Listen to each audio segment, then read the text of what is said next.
मधेपुरा के बीएन मंडल विश्वविद्यालय में बीसीए परीक्षा परिणाम में कथित गड़बड़ी को लेकर 23 मई से अनशन कर रहे छात्रों से सोमवार को कांग्रेस के राष्ट्रीय प्रवक्ता अनुपम ने मुलाकात की।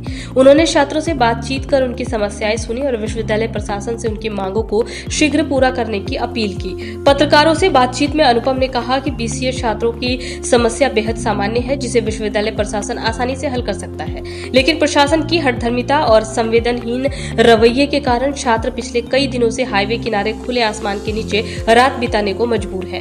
उन्होंने आरोप लगाया कि जब छात्र शांतिपूर्ण ढंग से विश्वविद्यालय परिसर स्थित धरना स्थल पर जा रहे थे तो उन्हें प्रवेश की अनुमति नहीं दी गई। अनुपम ने विश्वविद्यालय प्रशासन के रवैये को तानाशाही और अलोकतांत्रिक करार देते हुए अनशन कर रहे छात्रों को विश्वविद्यालय प्रशासन द्वारा असामाजिक उपद्रवी की तरह पेश किया जा रहा है, जो कि अत्यंत दुर्भाग्यपूर्ण है। उन्होंने कहा कि यह आचरण किसी भी कुलपति के पद की गरिमा के अनुरूप नहीं है।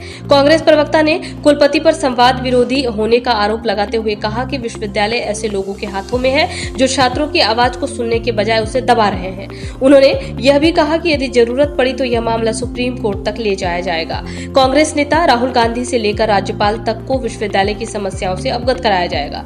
गौरतलब हो कि एनएसयूआई के पूर्व राष्ट्रीय संयोजक मनीष कुमार, बीसीए छात्र आलोक कुमार और सानू कुमार विश्वविद्यालय गेट पर अनशन पर बैठे हैं। उनका कहना है कि करीब 80% छात्रों को महज 0.5 अंक की कमी के कारण फेल कर दिया गया है, जबकि विश्वविद्यालय प्रशासन उत्तर पुस्तिका की पुनर्मूल्यांकन की मांग करने को मना कर रहा है। देखिए, यहाँ बीसीए के छात्रों की एक सामान्य सी मांग, जिसको सामान्यतः प्रशासन को, वाइस चांसलर साहब को उनके साथ बैठ के संवाद करके सुन के सुलझा लेना चाहिए। मैं ये नहीं कह रहा हूँ कि 100% मान लेना चाहिए या नहीं मान लेना चाहिए, लेकिन जो मिनिमम काम करना चाहिए था वो ये कि आपके कुछ स्टूडेंट्स की कुछ शंका है, कुछ संशय है, कुछ सवाल है, आप उनको सुनिए, उनको एड्रेस करिए। दुखद ये है कि उनको सुनना, एड्रेस करना बड़ी दूर की बात है। जब वो शांतिपूर्ण ढंग से अपनी बात कहने के लिए जो परिसर में जो डेजिग्नेटेड प्रोटेस्ट का साइट है, जो धरना स्थल है, वहाँ बैठने के लिए जा रहे थे, तो आप वहाँ भी नहीं पहुँचने दे रहे हैं। ये तो और गंभीर मसला हो जा रहा है। ये तो अलोकतांत्रिक है, तानाशाही रवैया है कि आप विश्वविद्यालय के छात्रों की बात सुनेंगे नहीं, संवाद नहीं करेंगे और उनको विवश कर देंगे कि वो हाईवे के किनारे नाली के बगल में अपना रात बिताने को मजबूर हो जाए, और उनको आप जो डेजिग्नेटेड साइट है, जो कोर्ट के आदेश पर है, जो अधिकार संविधान देता है, भारत का लोकतंत्र इन छात्रों को देता है, उस अधिकार को छीनने का काम आप कर रहे हैं। हमने सबकी बातों को सुना है बड़े ध्यान से। कई आरोप छात्रों के हैं कि किस तरह छात्रों को धमकाया जा रहा है, किस तरह एक छात्रा को धमकाया गया, किस तरह लेटर जारी करके मनीष जी के बारे में कहा जा रहा है कि ये असामाजिक तत्व है, और साथ में उनका एनरोलमेंट नंबर और सब चीज़ बताया जा रहा है। ये भी बताया जा रहा है कि हमारे स्टूडेंट्स हैं, तो आप अपने स्टूडेंट्स को खुद से अनसोशल एलिमेंट बोल रहे हैं। ये वाइस चांसलर की पद की मर्यादा के अनुकूल नहीं है ये व्यवहार। सबसे पहली बात तो ये। इसके अलावा भी कई शिकायतें मुझे, ऐसी शिकायतें कि कैसे चांसलर के जो निर्देश है उसका भी अनुपालन यूनिवर्सिटी सही ढंग से नहीं कर रही है। मुझे पता चला कि कोई शिक्षक थे जिनको रस्टिकेट कर दिया गया। एक छोटी सी सामान्य सी मांग थी, भाई आधा मार्क्स के नाम पे कईयों को फेल किया गया है, आप उसके साथ बात कर लेते कि उनके मन में क्या डाउट है। इस बात को इतना बड़ा बना दिया गया, इतना तूल दे दिया गया। क्यों? सिर्फ इसलिए कि यहाँ का जो एडमिनिस्ट्रेशन है, जो वाइस चांसलर है, वो डायलॉग विरोधी है, संवाद विरोधी है, और संवाद विरोधी लोग यूनिवर्सिटी चला रहे हैं। ये इस देश के लिए चिंता का विषय है। शिक्षा का सही अर्थ क्या होता है?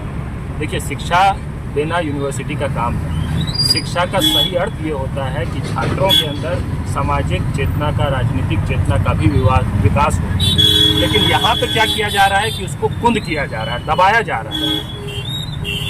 यहाँ स्थिति ये है कि मुझे लगता है खुद वाइस चांसलर अशिक्षित है उस पैमाने पर। अगर शिक्षा का पैमाना ये है कि आप किसी की आवाज़ को दबाने की कोशिश ना करें, अगर शिक्षा का पैमाना ये है कि आप नैतिक रूप से मूल्यवान नागरिक तैयार करें, तो यहाँ पे तो वाइस चांसलर खुद अशिक्षित है।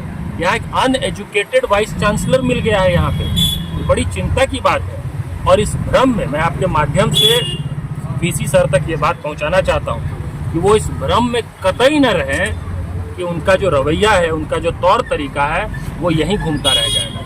हमारे पास और कई माध्यम है अपनी बात को और ऊपर तक ले जाने का। हम अपनी बात को हर उस जगह रखेंगे जो हमें लोकतंत्र संविधान हमें अधिकार देता है। जरूरत पड़ेगी सुप्रीम कोर्ट तक जाएंगे।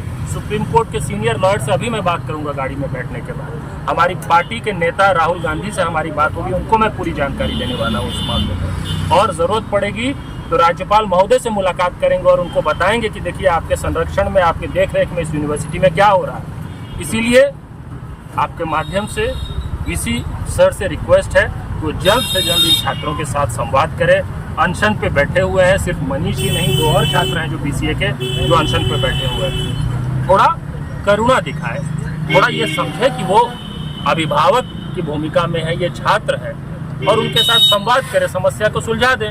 समस्या सुलझा देंगे, इसमें इनकी हार नहीं होगी। देखिए इसमें किसी की हार जीत नहीं है, इनकी भी जीत होगी, वाइस चांसलर की भी जीत होगी। ये कोई एडवर्सोरियल मामला नहीं है कि एक जीतेगा एक हारेगा। इसमें ईगो का इशू नहीं बनाना चाहिए, इसमें संवाद करना चाहिए और समस्या का निदान कर देना चाहिए।